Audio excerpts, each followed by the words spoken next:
प्रकार की नहीं है, बल्कि महाराष्ट्र और हिंदुस्तान में बसने वाले 14 करोड़ से ज्यादा मुसलमानों की आवाज जो बनकर आपकी बात रखता है, उसकी आवाज दबाने की बात है।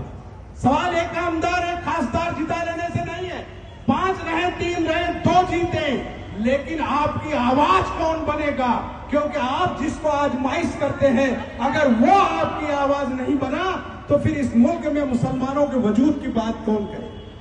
कि वक्त ने बदली है करवट इनकलाब आने को है, एक एक लम्हा मुबारक होगा सुबह शाम का, और कुव्वते जमहूर जब बदलेगा दस्ते सितम तो हम रुख बदल देंगे गर्दिशे अय्याम। मुसलमानों, ये तुम्हारे वजूद की लड़ाई है, ये सिर्फ एक एमएलए का चुनाव नहीं है। क्योंकि अगर तुम्हारी पहचान जैसे तुम्हारे आबा अजदाद के जमाने में छत्रपति शिवाजी महाराज से लेकर और दूसरे हमारे यहाँ के पुरुषों के लिए जो सम्मान यहाँ रहा है नहीं पाती।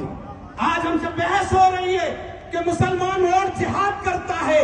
हमने आज के डिबेट में भी हमने लोगों से कहा कि हम और जिहाद नहीं कर रहे, भारत के संविधान ने हमको हक दिया, हम अपने वोट को बंटने नहीं दे रहे हैं।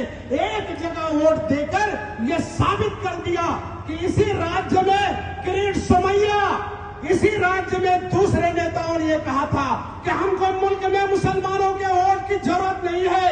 इसी लोकसभा के चुनाव में हमने उन नेताओं को नाक रगड़ते देखा और टेलीविजन पर बहस में देखा कि मुसलमान वोट जिहाद कर रहा है। यानी हमको संविधान हक देता है, हम वोट दें तो लोग जिहाद हमारे लिए वोट जिहाद, और आप हिंदुत्व के नाम पर